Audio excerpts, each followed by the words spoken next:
the name of the Honourable David Cunliffe. Thank you, Mr. Speaker. To the Prime Minister.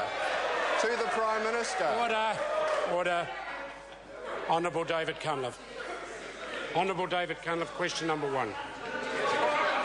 Order. Order. Prime Minister, Mr. Speaker. Does he have confidence in the Honourable Judith Collins and her handling of her relationship with Oravida Ltd? Right, Honourable Prime Minister. Mr. Speaker, yes. However, as I stated in the past, the Minister's interactions with Oravida could have led to a perception of a conflict of interest. I'm sure she'll manage that situation more carefully in the future. Mr. Speaker. Supplementary question, Honourable David Cunliffe. Is the Prime Minister satisfied that Judith Collins has disclosed all relevant information about Oravida that she knows to him? Right, Honourable Prime Minister. Mr. Speaker, yes. Mr. Speaker. Supplementary question, the Honourable David Cunliffe. To the Prime Minister, given his statement that he would, quote, not want to be in her shoes if there were any further embarrassing revelations, or if she has withheld relevant information, or to quote him, has been cute with the truth, will he rule out removing Judith Collins' ministerial warrant if it emerges she has withheld further relevant information? Right, Honourable Prime Minister. Mr. Speaker, I think the member's asking a hypothetical question, but I'm comfortable with the actions of the Minister. Supplementary question, Honourable David Cunliffe. Does the Prime Minister stand by his statement that, I quote, I think she had a responsibility to make clear all of the meetings that she held in Beijing, even if one of them was a private meeting, and she certainly should have made me aware of that? Right, Honourable Prime Minister. Mr. Speaker, yes. Mr. Speaker, to the Prime Minister, Honourable David Cunliffe, how does he question. reconcile his answer to the last question with Judith Collins resigning from that position yesterday? Right, Honourable Prime Minister. Mr. Speaker, she didn't, and if the member was here, he'd know that. But I guess that's what it's like when life's in the slow lane, eh? Mr. Speaker, yes, she did, and at least I didn't stand up for 100 directors like the Prime Minister. Order. Order. Mr. Speaker. Order. Order. Supplementary question, the Honourable David Cunliffe. Mr. Speaker, at least I didn't renege on a housing debate. Order. Just ask the question. Mr. Speaker, why did the Prime Minister's office advise Judith Collins not to divulge the name and position of a senior Chinese border control official?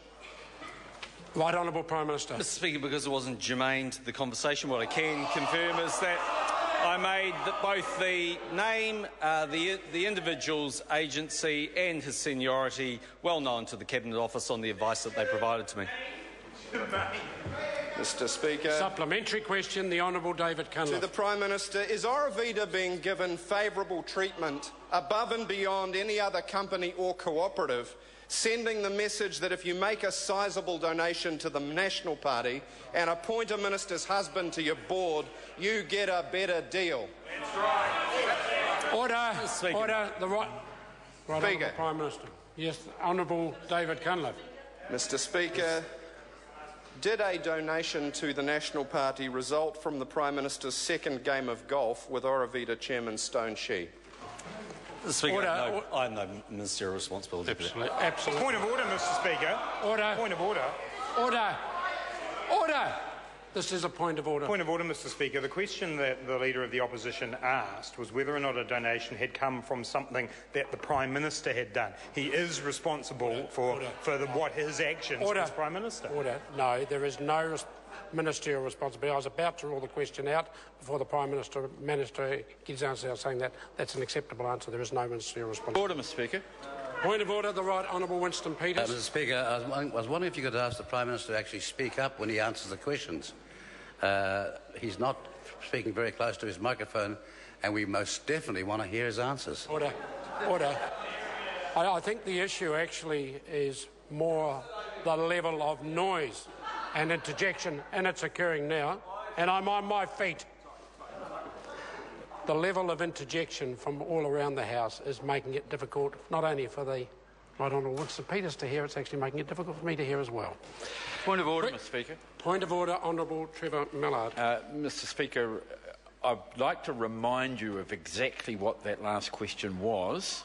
Mr Speaker, it asked about an action of the Prime Minister, which involved the Prime Minister in his Prime Ministerial capacity, taking with him diplomatic protection squad people, using ministerial services. The member will resume his seat.